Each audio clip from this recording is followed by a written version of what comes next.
If you're a DIY HDB seller today and you're thinking of upgrading to a private condo, pause for a moment, because what you're going to do next could either save you tens of thousands of dollars or cost you even more than you expect. In this video, we are going to cover two key things. First, the real concerns and risks that most HDB sellers don't see at the start of their upgrade journey. Second, the practical tips and solutions that can help you upgrade safely and confidently, even if you are doing it on your own. Welcome back to our channel, Progress with Property. I'm Mike. And I'm Rachel. Before we dive in, please feel free to scan our QR code and subscribe to our YouTube channel. If you like our contents, please share it with your friends and family. Thank you. Some disclaimers before we begin. Upgrading from a HDB flat to a private property is an exciting step, but it comes with many important considerations. In this video, we want to walk you through some of the most common concerns that many homeowners face when they are thinking about upgrading. So here are some of the concerns that when planning an upgrade, most homeowners tend to be concerned about 6 key areas. First is their mid-term to long-term plans. This part actually forms the why. Are you upgrading because you genuinely need more space to provide a better environment for your children, or do you need a change in lifestyle? And are you doing this as part of your long-term plan to build more wealth? This clarity is important because once your goals are set, the right timing and the right property becomes much clearer too.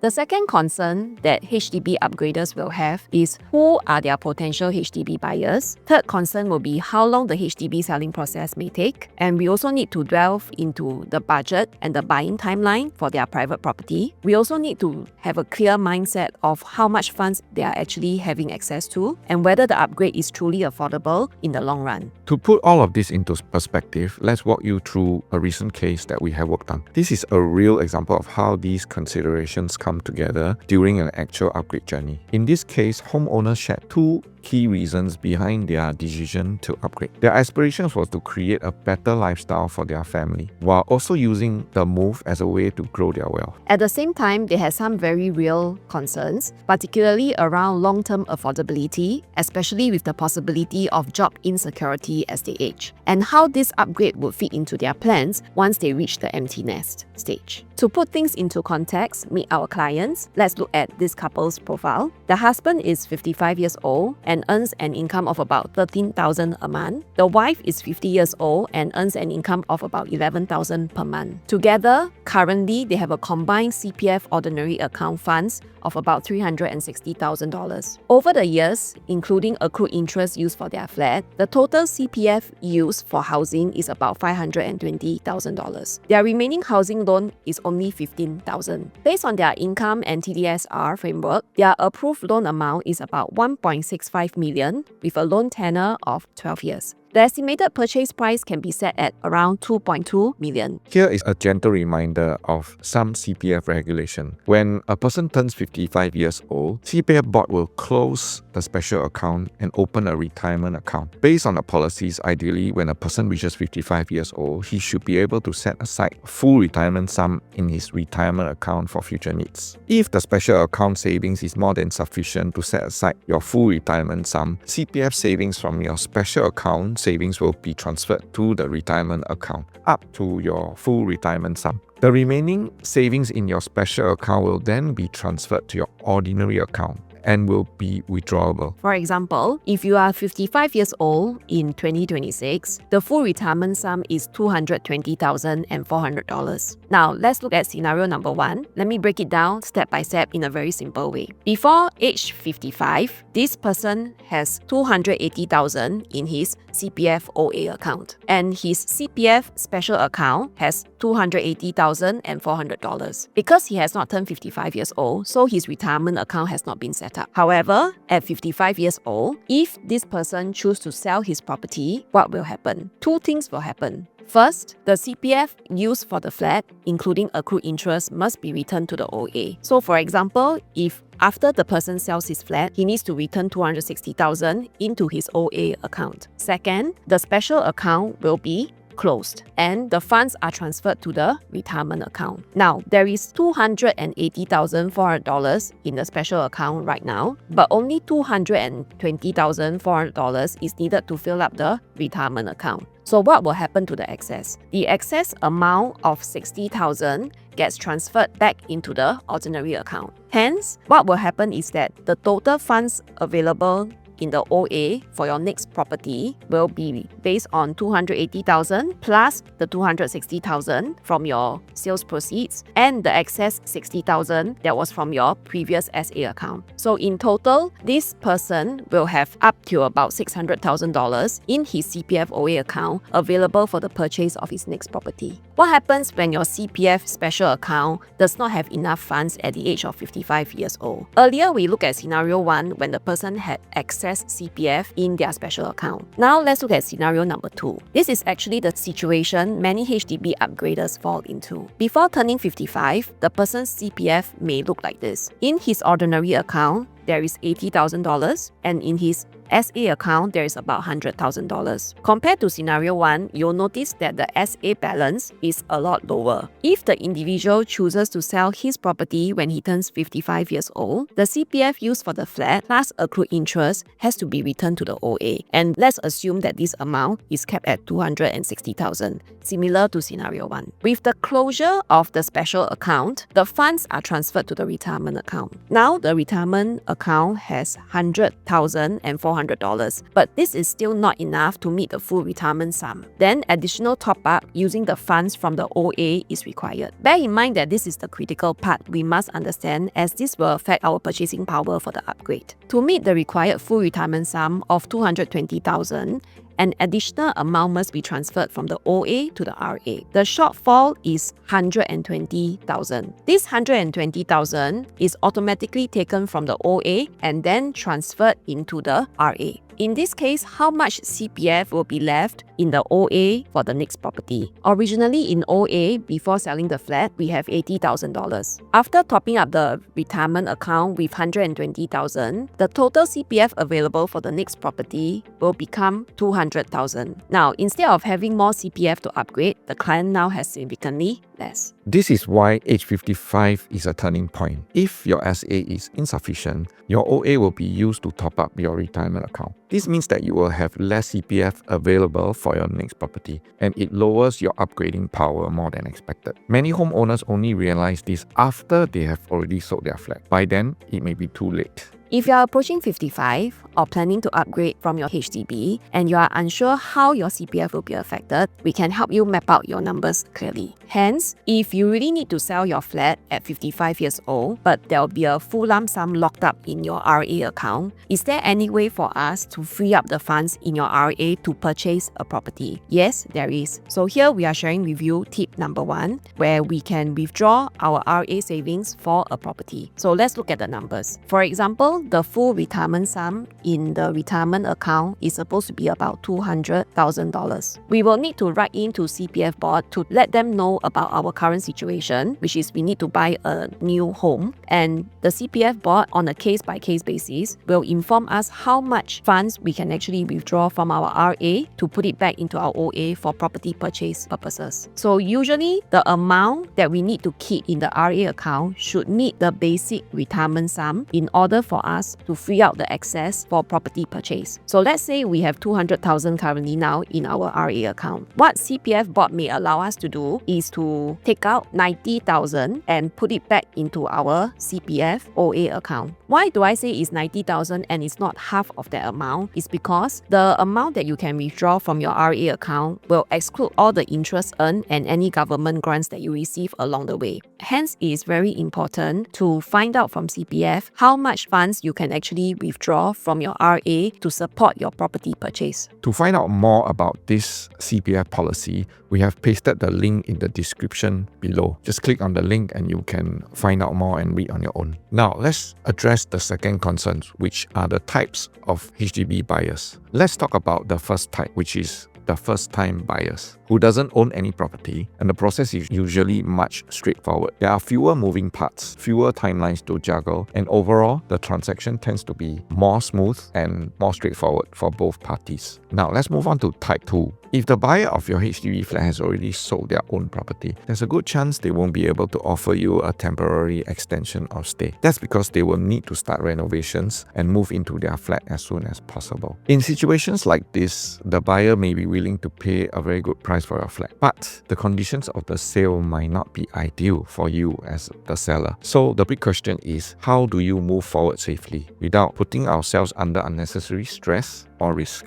Sometimes we'll meet the third type of buyer who hasn't sold their flat yet. And other times, we might not even know if their buyers has sold theirs. When that happens, things can get a little unpredictable. Why? Because there are multiple parties involved and each person's timeline can affect everyone else. To some extent, everyone's plans are connected. Delays or uncertainties at any stage can affect financing, handover dates, and suddenly the whole process may slow down. It's like a chain reaction. You can't move forward until everyone else does. If you are thinking of selling and upgrading, it's really important to be aware of this. Understanding how everyone's timing fits together can save a lot of stress and make the journey smoother for everyone involved. The next thing we usually take time to talk through with homeowners is the HDB selling timeline and the condo purchase timeline. Some homeowners feel comfortable selling first before buying. Others, depending on their situation and budget, may prefer to buy first and sell later. There's no one size fits all. It really comes down to what gives you the most peace of mind. Let's dive into the timeline to understand how much time is required whenever we sell a HDB and we purchase a upgraded property. Let's take some of the dates as a benchmark. If we issue the OTP on 1st January, the OTP will be valid for 21 days based on HDB's ruling. It will expire on 22nd January. For our recent case, this buyer requested for a 75 days resale submission, and the last day of the submission will fall on 7 April. After both parties have submitted to HDB will usually require 3 weeks to process all the documents, and HDB will accept the resale application in 3 weeks' time. If we check on the HDB website, they have clearly promised that the completion date will be 8 weeks from the acceptance date. And hence, when we were discussing with the sellers, we expected the legal completion date to fall on 23rd June. Now, because our sellers are taking a bank loan, or rather have a bank loan, we need the private lawyers to help us with managing of the funds. And usually, if you engage a law firm, the lawyers would prefer a 4-week period to help you with all the CPF refund and the clearing of your existing mortgage loan. Hence, if we go with this timeline, our client will actually only receive their CPF OA returns by 21st July 2026. If we work backwards for their buying of their condo, we will have to set the OTP date to be on 15th of April, which means that they will have about a 4-month period to search for their new house. And in the private market sector, the OTP will generally expire within 2 weeks. After that, we can negotiate for either 10 weeks, 12 weeks, or even longer legal completion date. Now, because we need to ensure that the seller's funds from their CPF comes in time to support their purchase of the new home, we need to set the legal completion date of their new house to be on 22nd July. Now, if we look at this whole entire timeline, we will see that there are actually some problems that our client is going to face in the upcoming months. Because the buyer chose to purchase first before selling his own property, his funds were not ready by the original completion date of 23rd June 2026. As a result, he requested to push the HDB legal completion date back by another 2 weeks. This was actually something we had anticipated when we sat down earlier with the clients to carefully map out the buyer's selling timeline. And while a 2-week delay may sound minor, it does place the sellers in a more vulnerable position because any delay in completion also means a delay in receiving the funds needed for their next property purchase. Now, let's talk about something that can happen when you sell your HDB flat to a buyer who has not sold their HDB flat yet. This doesn't mean it's wrong, but it does mean that there are some risks you need to understand clearly. The first issue is a long submission period can affect the confidence to make a purchase. Now, when a buyer hasn't sold their existing property, they usually need more time.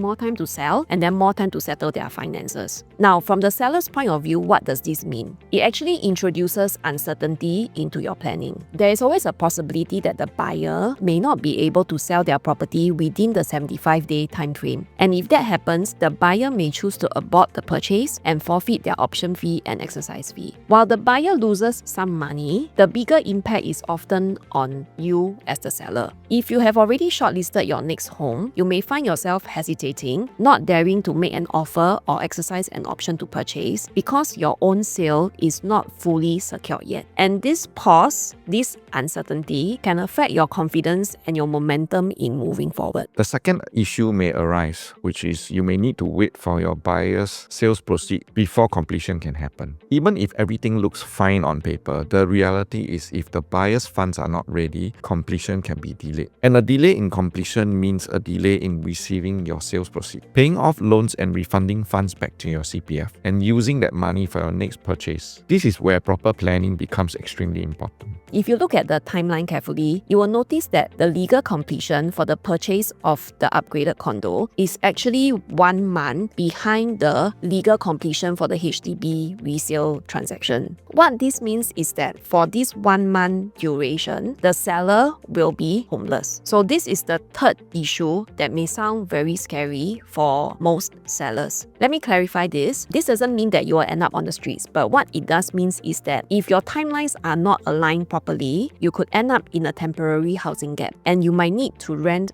a temporary accommodation. And these are things we always help our clients to plan in advance rather than to react to it later. That's why whenever we sit down to plan a sale, we don't just look at the offer price alone. We need to look at the full picture together. For example, what is the buyer's position? What is the buyer's selling timeline? And how all of this affects our cash flow and the next move. Because as a team, our goal isn't just to sell, it's to ensure that the transition is smooth and sustainable. A higher offer doesn't always mean a better outcome. Very often, a smoother timeline matters more. So if you are selling your HDB and the buyer hasn't sold yet, we take the time to understand the risk, plan the buffers properly, and align the timelines carefully. That's how we protect you and move forward with confidence. If you find this content useful, please subscribe to our channel, like and share our content with the people you know who might need help with their property transition. Do reach out to us if you need any advice on timeline planning or whatever the case might be.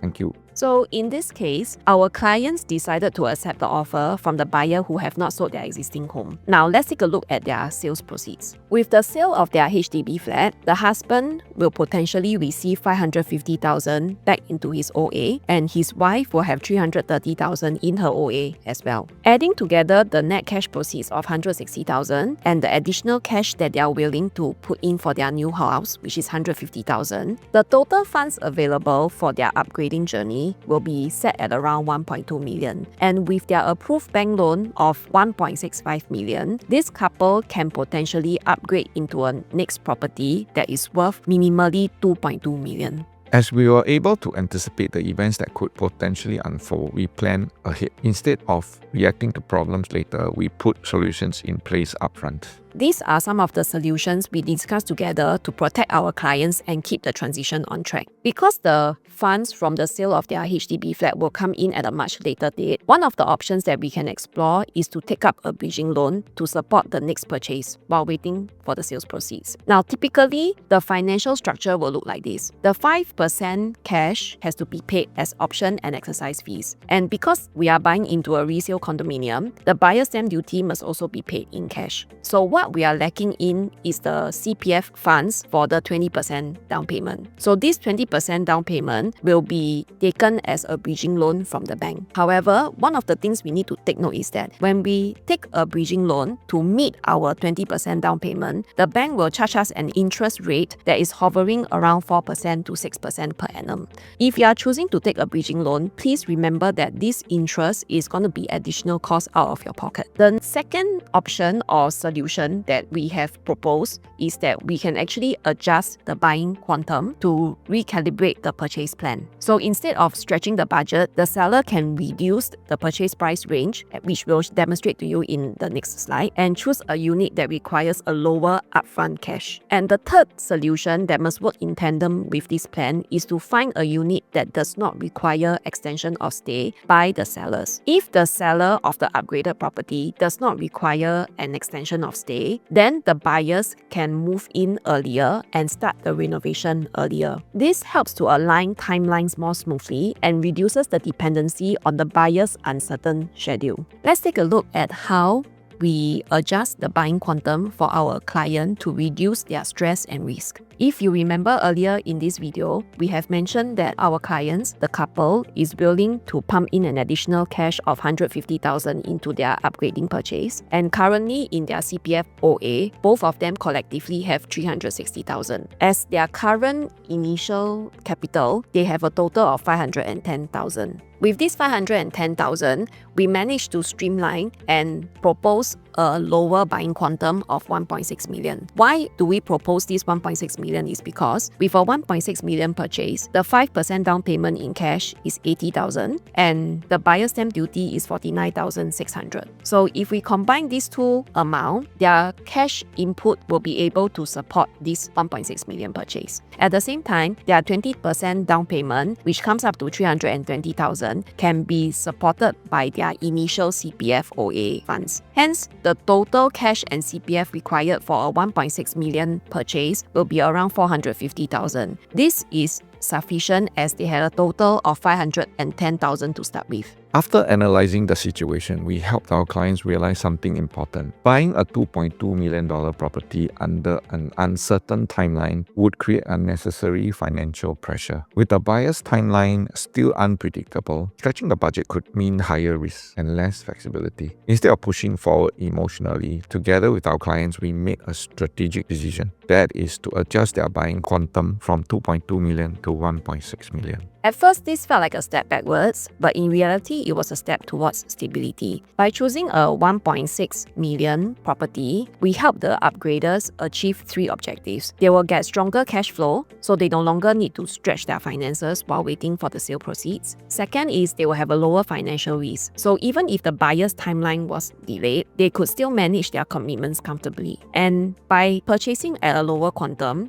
they also get greater flexibility. They gain more room to negotiate, plan and move forward with confidence. Sometimes the smartest upgrade is not the most expensive one, but the most sustainable one. After our clients have proceeded to purchase a $1.6 million private condo, and while also waiting for the funds from the sale of their HDB flats to come in, what is their financial standing? So let's take a look at what are the funds available after the upgrade. Remember, they have $360,000 in their CPF OA right now, and 20%, which is $320,000, was used to pay off the 20% down payment. And out of the additional cash of $150,000, about $130,000 was used to pay for the buyer's stamp duty, legal fees, as well as the 5% down payment. After the purchase, the client had about $17,000 left. But once the CPF OA is refunded from the sale of their HDB, which is about $520,000, plus the $160,000 net cash proceeds, the total funds that they have will be amount to $730,000. So how does this $730,000 support their affordability in the long run? Let's take a look. This is the affordability chart stating the monthly installment for their $1.6 million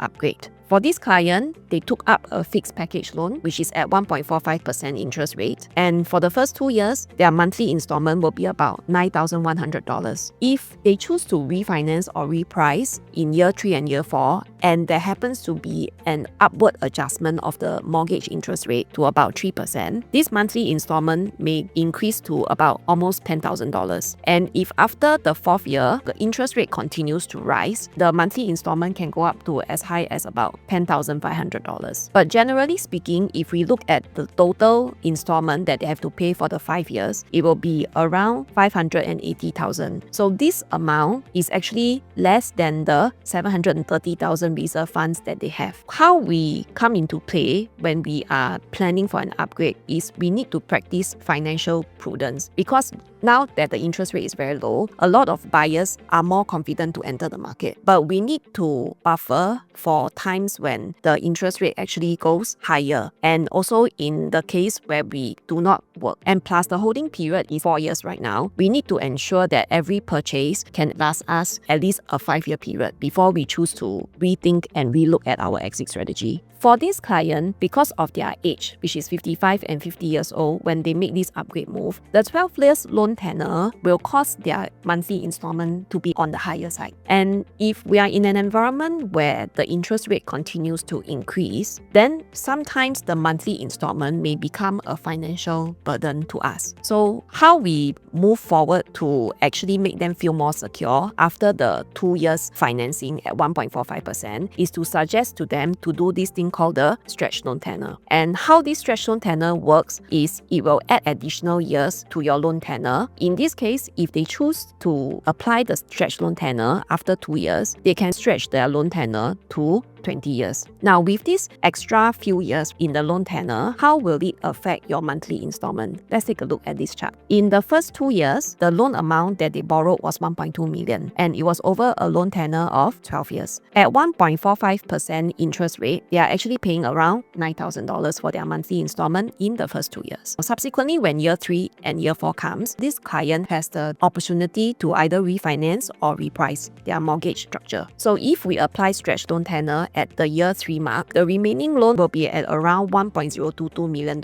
And if they are very unlucky, the mortgage interest increases to 3% in year 3 and year 4. What will happen is that you notice that because of the stretch loan tenor method, the installment actually drops from $9,000 to about $6,000, even if the interest rate is on a increasing high. So subsequently in year 5 and year 6, because you have already applied the stretch loan tenor once, we will have to keep it in that framework. So if the interest rate becomes 4%, unfortunately, then the installment may increase to $6,002 or more. So basically, having the stretch loan tenor helps to reduce their monthly commitment from $9,000 to about $6,000. And having said this, right, this amount will be supported by their reserve funds on the basis that both of them are not working. If the both of them continues to work and they have CPF OA contributions every month, their reserve funds will be able to carry them even longer than 6 years or 7 years. The positive effect of doing a stretch loan tenor basically helps you to decrease your monthly installment, especially when you have a increasing interest rate environment. And it also lowers your monthly mortgage to ease the financial load, and it actually helps to prolong the duration of your reserve funds. Before we end the sharing, let's take a look at some statistics. We are looking at number of residential households in Singapore, broken down into HDB flats, private condominiums, and landed properties from 2015 to 2025. Let's start with HDB flats. In 2015, there were about 980,000 HDB households. By 2025, the number increases to about 1.16 million. This tells us one thing very clearly. HDB is and will continue to be the backbone of housing in Singapore. Now, here is where it gets interesting. In 2015, the number of households living in condominiums and apartments were about 257,000. Fast forward to 2025, the number grows to almost 376,000 households. That is a very significant increase over a 10-year period. Now, compare that with landed properties. Over the same 10 years, the number of landed households stays almost flat, around 75,000 households. This tells us something very important. Upgrading to landed home is a less common path, simply because supply is limited and affordability is much higher. Now, numbers are useful, but percentages tells us the real story. We want to focus on the trend, not just the numbers. Instead of just looking at how many households there are, let's convert this into who owns what